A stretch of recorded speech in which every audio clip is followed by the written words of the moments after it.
શાસનપતિ શ્રમણ ભગવાન મહાવીર સ્વામીને મારા ભાવપૂર્વક વંદન. અસીમ અસીમ ઉપકારી પરમ ગુરુદેવના શ્રી ચરણોમાં મારા ભાવપૂર્વક વંદન. એવં સર્વ રત્નાધિક મહાસતીજીઓના ચરણોમાં મારા ભાવપૂર્વક વંદન. દેવાનો પ્રિયો, બધાની આઈસ બંધ અને ધ્યાન મુદ્રા.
અરહમ અરહમ અરહમ અરહમ અરહમ અરહમ અરહમ અરહમ અરહમ.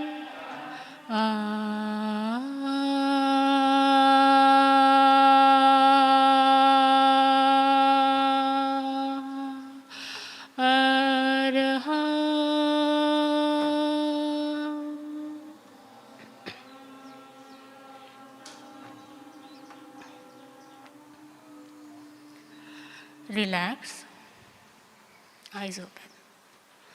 એકવાર એવું બને છે, એક વેલ ટુ ડુ બિઝનેસમેન પોતાના ઓફિસમાં જાય છે અને ઓફિસ પહોંચીને જેમ રોજ પોતાના ડેઇલી વર્ક કરતા હોય એવી રીતે રૂટીન પોતાના વર્કમાં જોઈન થાય છે. રૂટીન વર્ક ડેઇલી લાઈફની જેમ ચાલ્યા રાખે છે. પણ એવું થાય છે આફ્ટર હાર ઓર ટુ એવું થાય છે કે એક આખા કાર્પેન્ટ્રીના જેટલા કાર્પેન્ટર્સ હોય 4-5ની ટીમ, એ આખી ટીમ એમના ઓફિસમાં આવે છે. હવે કાર્પેન્ટરની ટીમ આવે છે અને કાર્પેન્ટરની ટીમ આવી અને એક કેબિનમાં વર્ક કરવાનું સ્ટાર્ટ કરે છે.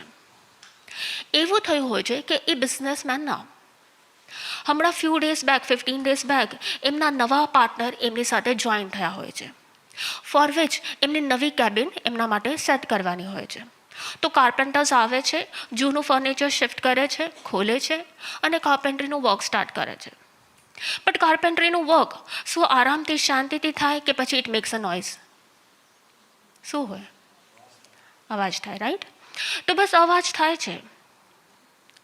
અને બિઝનેસમેન અને એમની સાથે જેટલા વર્ક કરવાવાળા જેટલા પણ ઓફિશિયલ્સ હોય છે એ બધા વિચાર કરે છે કે આ વર્ક ડેઝના દિવસે, જે વીક ડેઝ છે, જે વર્કિંગ ડેઝ છે, આ વર્ક ડેઝના બદલે જો સન્ડેના વર્ક કરાવ્યું હોત તો બધાને કેટલું થાત, શું થાત? તો કે બધા ઇઝીલી પોતાનું વર્ક કરી શક્યા હોત વિધાઉટ ડિસ્ટર્બ.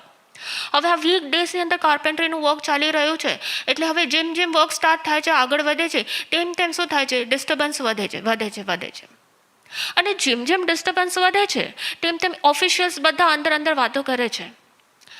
આ ખોટું આપણું કામ પણ, આપણા કામમાં પણ ડિસ્ટર્બન્સ થાય છે, આપણે પણ આપણું કામ નથી કરી શકતા અને ક્યાંક ને ક્યાંક હજી મેનેજર ભાઈ હજી જે જોઈન થવાના છે એ તો જોઈન થયા જ નથી, એમનું વર્ક તો હજી ડીલે જ થયું છે, પરંતુ સાથે આપણું વર્ક પણ શું થઈ રહ્યું છે? હેમ્પર થઈ રહ્યું છે. એના કરતાં કદાચ આ બહુ મોટી મિસ્ટેક થઈ ગઈ કે જે કાર્પેન્ટર ભાઈને બોલાવ્યા છે એ કાર્પેન્ટર ભાઈને સન્ડેઝના બોલાવ્યો હતો. બધાના અંદરમાં વાતો ચાલે છે અને જેમ વાતો થાય છે તેમ સ્લોલી ડે પણ પસાર થાય છે. બધા જે રોજ કોન્સન્ટ્રેટ કરીને પોતાનું વર્ક કરતા હતા, આજે બધા પોતાનું કોન્સન્ટ્રેશન બ્રેક થઈ અને બધા આપસમાં ક્યાંક ને ક્યાંક ઇન્ટરનલ વાતો ચીતો ડિસ્કશનમાં લાગી જાય. કેમ? બિકોઝ ક્યાંક ને ક્યાંક કોઈક વસ્તુ એમને શું કરી રહી છે? ડિસ્ટર્બ કરે છે. ડિસ્ટર્બ કરે છે. એટલે હવે બિઝનેસમેન આજે એ લોકોની ઓફિસ પણ એવું થઈ જાય છે કે વહેલી બંધ થઈ જાય છે, બિકોઝ નો બડી ઇઝ એબલ ટુ વર્ક. એટલે જલ્દી એ લોકોની ઓફિસ પણ બંધ થઈ જાય છે અને બધા જલ્દી રિલીઝ થઈને પોતાના ઘરે જાય છે. અને એ બિઝનેસમેન પણ પોતાના ઘરે જાય છે. પોતાના ઘરે જાય છે. હવે પહેલી વાર એવું થયું છે કે વીક ડેઝ, સેટરડે સન્ડેના છોડીને વીક ડેઝના, રેગ્યુલર ડેઝના દિવસે એ લોકો ફર્સ્ટ ટાઈમ ઘરે વહેલા પહોંચી ગયા છે. તો બિઝનેસમેન વિચારે છે કે ચલો આજે બીચ ઉપર વોક પર જઈએ. તેઓ પોતાની ફેમિલી, પોતાની વાઈફને લઈને તેઓ બીચ ઉપર વોક કરવા જાય છે. પોતાની ગાડી લે છે અને બીચ સુધી પહોંચે છે. બીચ પર રોડ સાઈડ પર, હાઈવેના રોડ સાઈડ પર પોતાની ગાડીને પાર્ક કરે છે અને ગાડી પાર્ક કરીને પોતે બંને જણા શું કરે છે? વોકિંગ સ્ટાર્ટ કરે છે. સ્લોલી આરામથી બંને જણા વોક કરી રહ્યા છે. અને વોક કરતાં કરતાં બંને જણા શું કરે છે? તો કે હસબન્ડ પોતાના આખા દિવસમાં જેટલું થયું છે, જે બિઝનેસમેન આખા દિવસમાં જેટલું થયું કે ઓફિસમાં આમ થયું, કાર્પેન્ટર આવ્યા હતા, બહુ ડિસ્ટર્બન્સ થઈ રહ્યું હતું, એ બધું શેર કરે છે. અને વાઈફ પણ એમના સાથે જે આખા દિવસમાં જે થયું હતું એ શેર કરે છે. બંને શેર કરતાં કરતાં આગળ એવું થાય છે, આફ્ટર એન હાર એ લોકોને થોડી તરસ લાગે છે. તો બંને જણા વિચાર કરે છે કે આપણે એક પાણીની બોટલ, સિમ્પલ પાણીની બોટલ પરચેસ કરી લઈએ.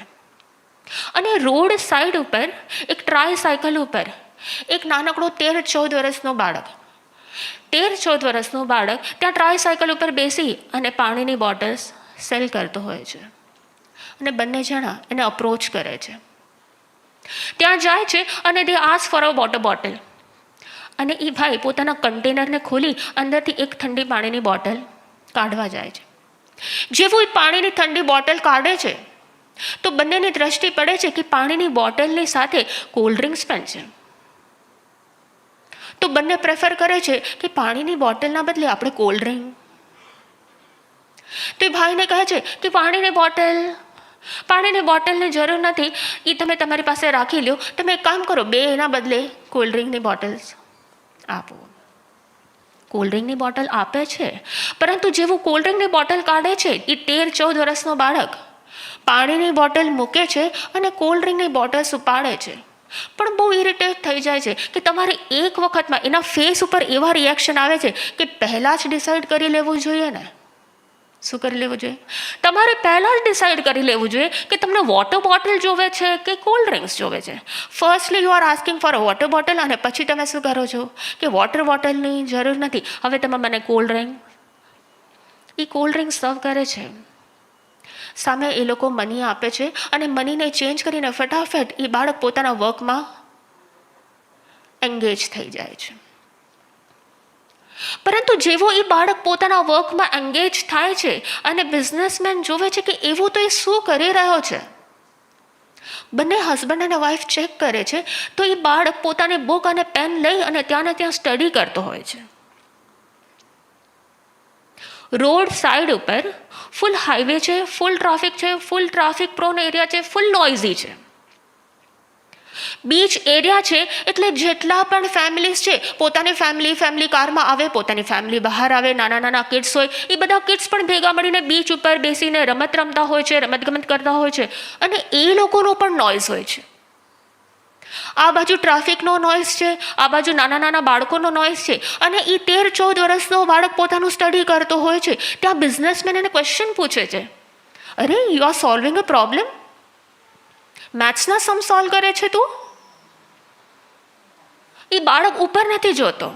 એ બાળક પોતાનું લખતા કે છે હા હું મેથ્સનો પ્રોબ્લેમ સોલ્વ કર્યો છું. એ બાળક ઉપર પણ એને જોવાનો ટાઈમ નથી. બિઝનેસમેન ફરી પૂછે છે, અચ્છા તું કયા સ્ટાન્ડર્ડમાં છે, કઈ સ્કૂલમાં ભણે છે?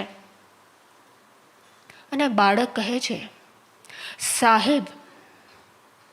સાહેબ મારી પાસે આવતીકાલે મારી એક્ઝામ છે, મારી પાસે ટાઈમ નથી, મારી પાસે બહુ ઓછો સમય છે મને ભણવાનો, તમારે જે ક્વેશ્ચન પૂછો છે ને આવતીકાલે આવજો. શું કહે છે?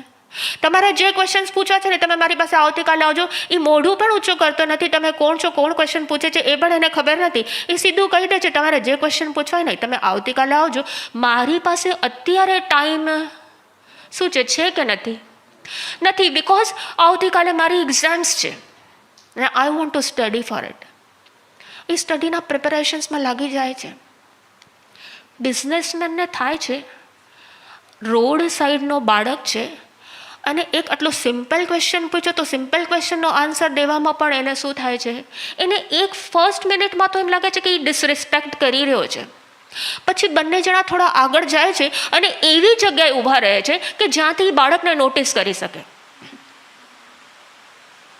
એ પોતાના સોફ્ટ ડ્રિંકને એન્જોય કરતાં કરતાં બંને જણા એ બાળક ઉપર દ્રષ્ટિ રાખે છે. એ બાળક પાસે જેટલા પણ કસ્ટમર્સ આવે છે એ બધાને એન્ટરટેન તો કરે છે, પરંતુ જેવું એન્ટરટેન થઈ જાય, એ લોકોને જે કંઈ સેલ કરવાનું હોય સેલ થઈ જાય, ફરી પાછું પોતાના વર્કમાં લાગી જાય છે. એના જ જેટલા 13-14 વર્ષના બીજા અનેક બાળકો આવે છે, ગાડીમાંથી બહાર આવે છે અને બીચ ઉપર રમે છે, બહુ મસ્તી કરે છે, બહુ એન્જોય કરે છે. પરંતુ આ એક બાળક એવો છે જે પોતાની સ્ટડીઝમાં જ એટલો એંગેજ છે, એટલો એનરોલ છે કે એને ખબર નથી કે એની આસપાસની દુનિયામાં શું થઈ રહ્યું છે. બંને જણા દૂરથી નિહાળતા હોય છે અને દૂરથી નિહાળતા નિહાળતા વિચારે છે, બિઝનેસમેન વિચારે છે કે એક નાનકડો બાળક જેની પાસે કોઈ ફેસિલિટીઝ નથી, છે કે નથી, એની પાસે સ્ટડી કરવાની કોઈ ફેસિલિટીઝ નથી, એ આરામથી રોડ સાઈડ ઉપર બેઠો બેઠો એકના ટ્રાયસાયકલ ઉપર બેઠો બેઠો એ એક બુક લઈને સ્ટડી કરી રહ્યો છે. આસપાસમાં એટલું બધું નોઇઝ છે જે ડિસ્ટ્રેક્ટિંગ છે, જેને ડિસ્ટર્બ કરનારું છે, બટ સ્ટીલ એને એક પણ નોઇઝ ડિસ્ટર્બ કરી શકતું નથી. વાય?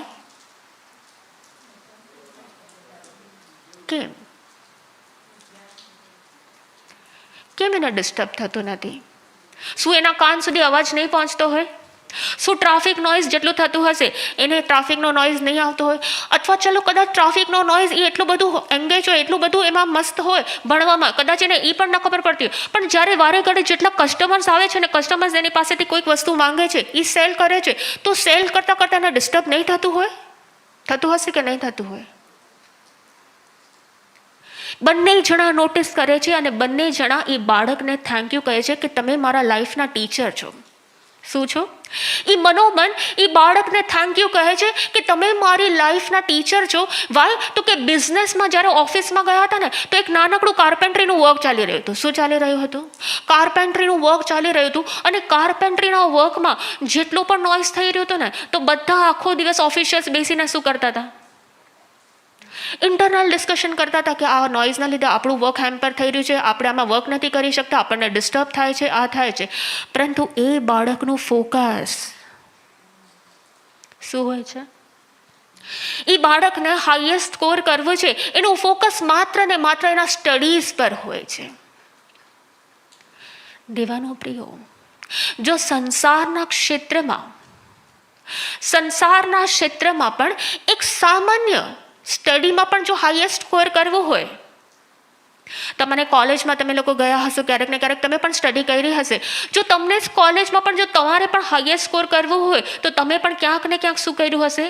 તમે પણ તમારું જેટલી પણ ઈચ્છાઓ છે ગિવઅપ કરી હશે કે નહીં કરી હશે? તમે તમારું ટીવી, એન્ટરટેનમેન્ટ, તમારા ફ્રેન્ડ્સ, તમારા રિલેટિવ્સ, તમારા રિલેશન્સ બધું સાઈડ પર મૂકીને શું કર્યું હશે? રાતભર તમે પણ સ્ટડી કરી હશે. જ્યારે વ્યક્તિનો ફોકસ એક બાજુ હોય તો શું થાય? બાકીનું બધું ઇઝીલી ગિવઅપ થઈ જાય કે ન થઈ જાય? થઈ જાય. તો પછી જ્યારે ધર્મ ક્ષેત્રમાં હોઈએ, એક સાધક, એક ઉપાસક જેનું લક્ષ્ય શું હોય? સંસારમાં બધાનું જ કંઈક ને કંઈક લક્ષ્ય હોય કે મારે આ બનવું છે, મારે હાઈએસ્ટ, મારે સ્ટડીઝમાં આ સ્કોર કરવું છે, મારે આ બનવું છે, ડૉક્ટર બનવું છે, એન્જિનિયર બનવું છે, રાઈટ? તો જ્યારે એક સાધક અને ઉપાસક ધર્મ ક્ષેત્રમાં આવે તો એનું લક્ષ્ય શું હોય?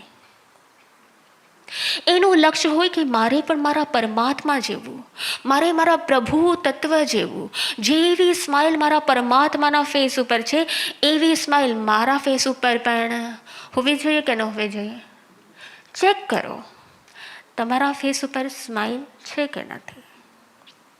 અત્યારે તમને કોઈ ડિસ્ટર્બ કરવાવાળું છે?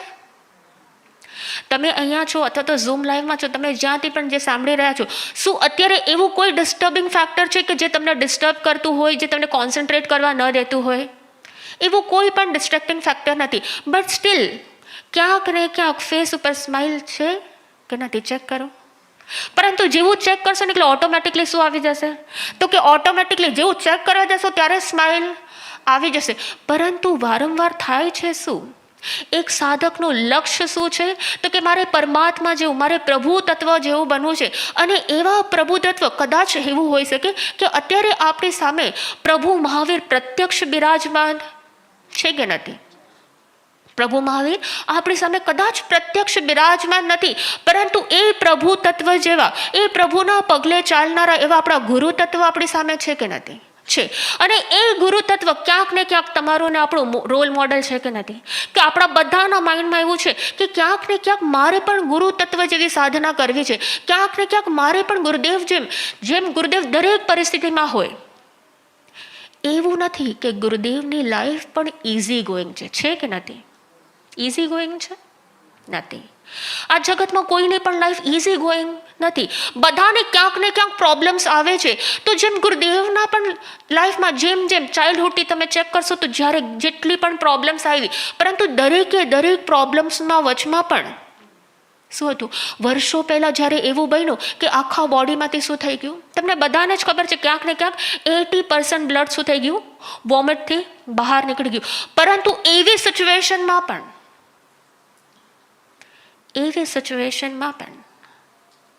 ગુરુદેવ શું કરી રહ્યા હતા?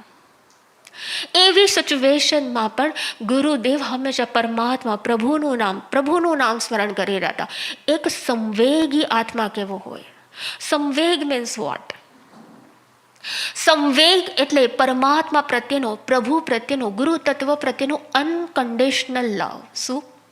પ્રભુ તત્વ પ્રત્યેનું, ગુરુ તત્વ પ્રત્યેનું અનકન્ડિશનલ લવ, કે જેમને જોઈને, જેમને રોલ મોડેલ રાખીને કે મારે પણ એવા ગુરુ તત્વ જેવું, મારે પણ એવા પ્રભુ તત્વ જેવું બનવું છે કે પ્રભુના જીવનમાં ગમે તેટલી પ્રોબ્લેમ્સ આવે ને, પ્રભુના જીવનમાં ગમે તેટલી પ્રોબ્લેમ્સ આવે, ચંડકૌશિક પણ આવે અને બીજા અનેક પ્રોબ્લેમ્સ અને સંગમ જેવા ઉપસર્ગ દેનારા પણ આવે અને એક રાતમાં ઘણા ઉપસર્ગો આવે, પણ સ્ટીલ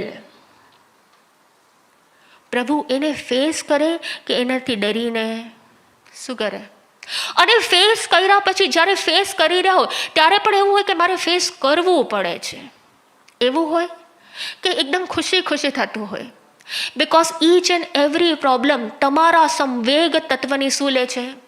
ટેસ્ટ લે છે. સંવેગ એટલે તમારું પરમાત્મા પ્રત્યેનું અનકન્ડિશનલ લવ. અને જેમ પ્રોબ્લેમ્સ આવે, અને પ્રોબ્લેમ્સમાં પણ જો તમારી સ્માઇલ એવી ને એવી જ રહે છે, પ્રોબ્લેમ્સમાં પણ તમે જો વિચારો છો કે જો મારા પ્રભુ મારી સાથે છે, તો એવી એક પણ પ્રોબ્લેમ્સ નથી કે જે અમારી એક પણ પ્રોબ્લેમ છે એવી કે જે કાયમ પરમનન્ટ તમારી સાથે હોય. એવી એક પણ પ્રોબ્લેમ નથી. બધી જ પ્રોબ્લેમ્સ ટેમ્પરરી છે. આજે આવી છે તો કદાચ કોઈક 2 દિવસમાં જશે, તો ક્યારેક કોઈક 6 દિવસમાં જશે, અથવા 6 months 1 year, પણ એનાથી વધીને કોઈ પ્રોબ્લેમ રહેવાની નથી.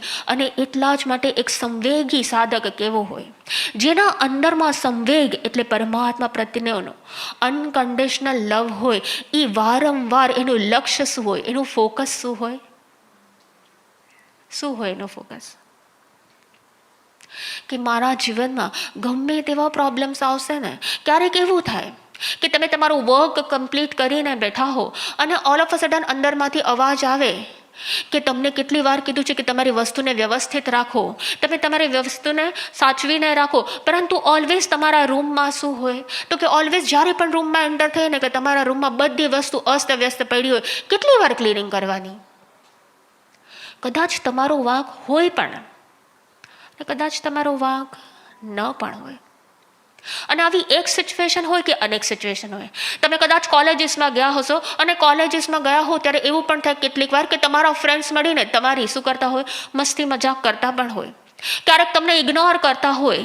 પરંતુ જ્યારે આવી સિચ્યુએશન આવે ત્યારે વ્યક્તિ ડિસ્ટર્બ થાય કે ન થાય? તમારા લાઈફમાં પણ ક્યાંક ને ક્યાંક આવી પ્રોબ્લેમ્સ આવી હશે. કદાચ તમે ઓફિસમાં હો અને ઓફિસમાં તમે તમારા સ્ટાફને ઘણું વર્ક સોંપ્યું હોય, પરંતુ સ્ટાફે વર્ક કર્યું જ ન હોય અને એના લીધે કદાચ તમને નુકસાન થયું હોય, તો હવે તમે ડિસ્ટર્બ થયા હો કે ન થયા હો? કેટલા જણ એવું લાગે છે કે લાઈફમાં ગમે તે સિચ્યુએશન આવી ને પણ તોય અમે ડિસ્ટર્બ નથી થયા? એવા કોણ છે? કોઈ નહીં. Nobody, not a single person.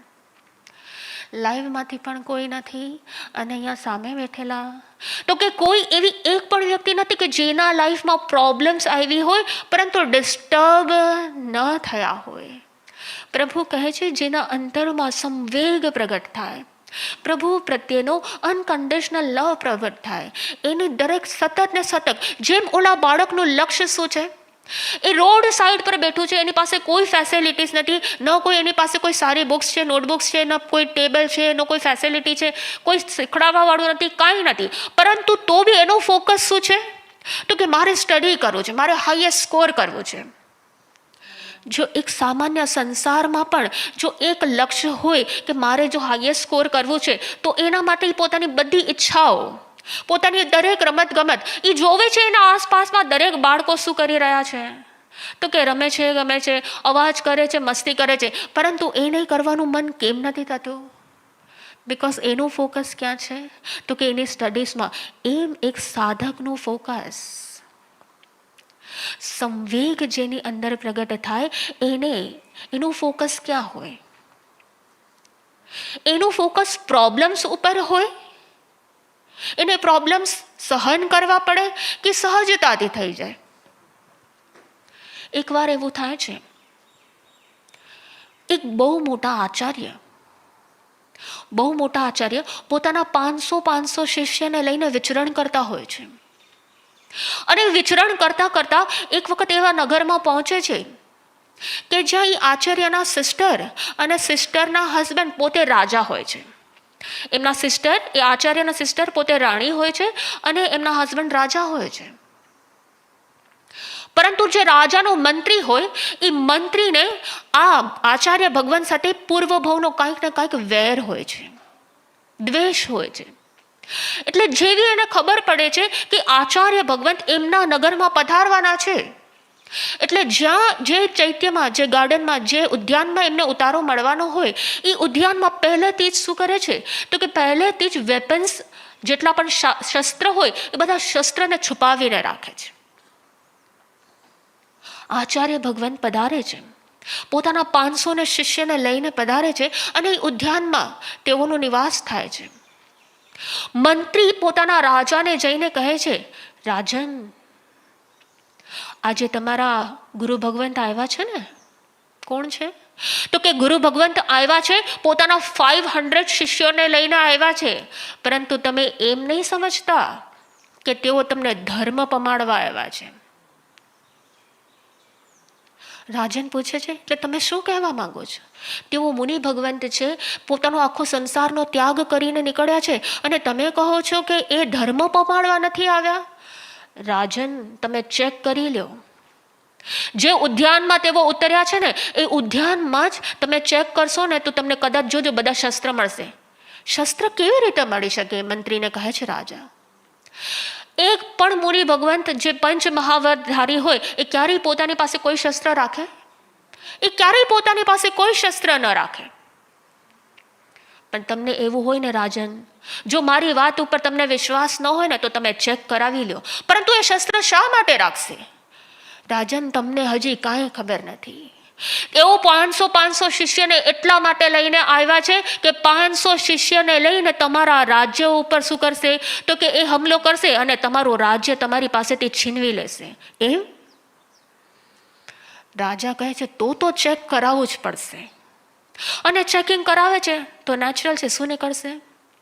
કારણ કે મંત્રીએ સૌથી પહેલા જ, હજી તો ગુરુ ભગવાન પધારે એની પહેલા જ ષડયંત્ર કરી અને બધા વેપન્સ ત્યાં છુપાવીને રાખ્યા હતા. જેવું ચેકિંગ થાય છે ને ત્યાંથી વેપન્સ નીકળે છે, રાજાને વિશ્વાસ થઈ જાય છે, યસ મંત્રી તમે રાઈટ છો. આ મુનિ ભગવાન દેખાય છે કંઈક અને એમના વિચારો, એમના ઇન્ટેન્શન છે કંઈક. તો મારે એમને કંઈક એવી સજા આપવી જોઈએ કે બીજી વાર કોઈ પણ મુનિ ભગવંત આવો કરવાનો વિચાર ક્યારેય ન કરે. તો મારે એને શું સજા આપવી જોઈએ મંત્રી? મંત્રી તો ખુશ થઈ જાય છે. કેમ? કારણ કે બધું પ્લાનિંગના પ્રોપર, જે પ્લાન કર્યું હતું એ પ્લાનિંગના બરાબર એવું જ થઈ રહ્યું છે. વેપન્સ રાખ્યા હતા, આચાર્ય ભગવંત ઉપર હમણાં આક્ષેપ આવશે અને એમને પનિશમેન્ટ આપવામાં આવશે. એટલે એને પહેલેથી વિચારીને રાખ્યું હતું કે જેવી પનિશમેન્ટ આપવાનો વારો આવશે ને એટલે હું રાજનને કહીશ કે રાજન એક કામ કરો, એમના 500 શિષ્યને જેમ ઓઇલ ક્રશર હોય ને, ઓઇલ ક્રશરને ગુજરાતીમાં ઘાણી કહેવાય, એ ઘાણીની અંદર સિંગદાણા અથવા તો તેલ કે સીડ્સ નાખવામાં આવે એટલે ઓટોમેટિકલી જેમ જેમ પીસાય તેમ તેમ એમાંથી શું નીકળે? ઓઇલ નીકળે. એ નગરની બહાર એ મંત્રીએ પહેલીથી જ મોટી ઓઇલ ક્રશર બનાવીને રાખ્યું હતું. શું બનાવી રાખ્યું હતું? જેની અંદર સીડ્સ નહીં પણ આખા માણસ જઈ શકે. અને રાજનને કહે છે કે રાજન, એમને એવી સજા આપો કે ભવિષ્યમાં ક્યારેય કોઈ પણ મુનિ ભગવંતને આવું કાર્ય કરવાનું મન ન થાય. 500 શિષ્યને ઓઇલ ક્રશરની અંદર નાખીને પીસી નાખો. પીસાતા જશે ને અને વેદના થશે ને ત્યારે ખબર પડશે કે એમને શું ખોટું. પરંતુ મારે તમને પૂછવું છે કે એ 500 શિષ્યનો કોઈ વાંક હતો કે ન હતો? હતો કે ન હતો? અને રાજનની અત્યારે શું થયું છે? જેમ જેમ મંત્રી કહેતા ગયા એમ એમ બધું થતું ગયું છે. એટલે મંત્રીની બધી વાત માની લે છે અને પનિશમેન્ટ પણ આપી દે છે કે જાઓ એ રાજનના, એ મુનિ ભગવાનના 500 શિષ્યને ઓઇલ ક્રશરમાં નાખીને શું કરો? પીસી નાખો. 500 શિષ્યને બહાર લઈ આવે છે નગરની બહાર અને ઓઇલ ક્રશરમાં નાખે છે. એક પછી એક શિષ્ય જતું જ, એક પછી એક શિષ્યને ઓઇલ ક્રશરમાં નાખે છે. ખાલી ઇમેજિન કરો, એક ગ્રાઉન્ડનટનું સીડ હોય, જ્યારે એ પીસાતું હશે, એ પીસાતું હોય ને એમાંથી ઓઇલ નીકળે, અને એક માનવી પીસાતો હોય અને માનવીના હાડકાના ભૂક્કા થતા હોય ત્યારે અંદરથી ઓઇલ નીકળતું હશે, બ્લડ નીકળતું હશે. શું હશે? વેદના કેટલી હશે? હશે કે નહીં હોય? કદાચ એક નાનકડી બ્લેડ લાગી જાય તો પણ શું થાય? તો તરત આપણે શું કરવા લાગીએ? તો કે એ ઇન્જરીના એની આપણે ઈલાજ કરવા લાગીએ. પરંતુ આખું બોડી જ્યાં આખું પીસાઈ રહ્યું છે, એની આંખ, એનું કાન, એનું નાક, એનું આખું બોડી એ ઓઇલ ક્રશરમાં જ્યારે પીસાતું હશે અને લોહીની ધારાઓની ધારા વહે છે. પરંતુ ગુરુ ભગવંત એક શિષ્યને, ગુરુને શું કર્યા છે? તો કે સામે બાંધી દીધા છે અને ગુરુની સમક્ષ એક શિષ્યને લઈ આવવામાં આવે છે અને એમની સામે એમના એક શિષ્યને એ ઘાણીમાં ઓઇલ ક્રશરમાં નાખવામાં આવે છે. પરંતુ જ્યારે એક શિષ્યને નાખતા હોય છે ત્યારે ગુરુ ભગવાન દરેક શિષ્યને આરાધના કરાવે છે. શું આરાધના કરાવે છે? એ કહે છે કે જો કદાચ આપણે પૂર્વભાવમાં એવા કર્યા હશે, કોઈકને ક્રશ કર્યા હશે, એટલે આપણા કર્મ અનુસાર આજે આપણને સહન કરવાનું થયું છે. આમાં રાજનનો કોઈ વાંક. તમને રાજા પ્રત્યે તમારા મનમાં જરા પણ દુર્ભાવ લાવતા નહીં. તમે રાજા પ્રત્યે જરાય દ્વેષ લાવતા નહીં. તમે હંમેશા ખુશ રહેજો. તમે ખુશી આ પનિશમેન્ટને શું કરો? સ્વીકાર કરો. ખુશી થાય કે ન થાય? જો એની જગ્યાએ કદાચ આપણો વારો હોય તો એ પનિશમેન્ટ ખુશીથી સહન થાય કે રડતી આંખે સહન થાય કે રડતી આંખે પણ સહન ન થાય? કદાચ ઇમેજિન પણ કરીએ તો પણ આપણા રૂવાડા શું થઈ જાય? તો કે આપણા રોમ ઊભા થઈ જાય કે કેવી રીતે એક શિષ્ય અંદર પીસાણા હશે. પરંતુ એક શિષ્ય પીસાય છે, એક શિષ્ય પીસાય છે અને પીસાતા જેમ ગુરુ ભગવંત આરાધના કરે છે, એક પણ શિષ્ય એવો નથી જેને એ રાજા પ્રત્યે અથવા તો એ મંત્રી પ્રત્યે જરાય દુર્ભાવ થાય. એ 500 શિષ્યો પીસાતા કેવળ જ્ઞાનને પ્રાપ્ત કરે છે. કેમ? તો કે હૃદયમાં કોઈ જીવ પ્રત્યે દ્વેષ ભાવ નથી. મેં જ કરેલા મને ભોગવવા પડે છે. કદાચ મેં જ કોઈને દુઃખ આપ્યું હશે, મેં જ કોઈને પીડા આપી હશે, મેં જ કોઈને વેદના આપી હશે ને એ જ મારે સહન કરવાનું થયું છે. અને જેમ સહન કરે છે, 500 શિષ્ય પીસાય છે, એક પછી એક પીસાતા જાય છે અને 500નો મોક્ષ થતો જાય છે.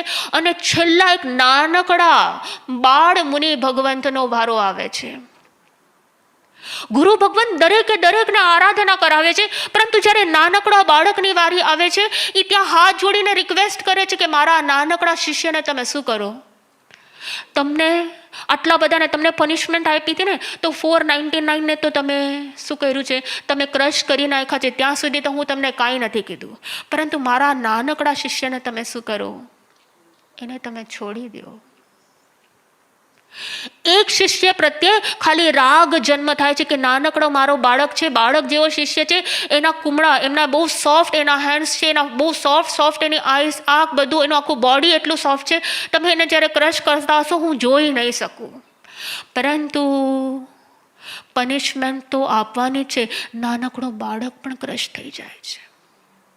એ નાનકડો બાળક પણ ક્રશ થઈને મોક્ષમાં જાય છે. પરંતુ એકમાત્ર બિચારા આચાર્ય ભગવંત એવા છે કે જેમને જરાક રાગ જન્મ થાય છે. એક નાનકડા શિષ્ય પ્રત્યે રાગ જન્મ થાય છે. 500 શિષ્ય આરાધક બને છે, આરાધના કરી, સાધના કરી, ક્રશ થતા થતા આરાધના કરી અને તેઓ મોક્ષને પ્રાપ્ત કરે છે. પરમાત્મા કહે છે સંવેગી જીવનો અંદરમાં અનકન્ડિશનલ લવ કેવો હોય. પ્રભુ કહે છે કિમ પરમ મરણમ સિયા. વધીને તમારા જીવનમાં પ્રોબ્લેમ્સ આવશે તો થશે શું? પ્રભુ કહે છે જો તમારા જીવનમાં કોઈ પ્રોબ્લેમ્સ આવશે તો વધીને થશે શું? મૃત્યુથી વધીને કાંઈ થવાનું નથી. અને મૃત્યુ થતા એ અનકન્ડિશનલ પરમાત્મા પ્રત્યેનો પ્રેમ છે કે પ્રભુ તમે જે કીધું છે એ જ સત્ય છે, તમારા વાક્ય પર હું પરમ શ્રદ્ધા કરું છું અને એ અનકન્ડિશનલ લવ થતા મને કોઈ અપેક્ષા નથી. 500 શિષ્યને છૂટી જવાની કોઈ અપેક્ષા નથી કે પ્રભુ અમે તમારા ધર્મને ફોલો કરીએ છીએ તો અમને આ પનિશમેન્ટમાંથી છુટકારો મળે. નો, પનિશમેન્ટ મળશે તો પણ રાજી અને પનિશમેન્ટ નહીં મળે તો પણ રાજી. પ્રભુ મેં તો તમને પ્રેમ કર્યો છે, તમારા જેવી શાંતિ અને તમારા જેવી સમાધિ. કેમ તો કે મેં અગર કોકને પેન આપ્યું છે તો જ મને પેન આવવાનું છે. અને એટલા જ માટે સંવેગી જીવ પોતાના દેહનું પણ બલિદાન આપીને પરંતુ એના ભાવોનું ક્યારેય બલિદાન થતું નથી.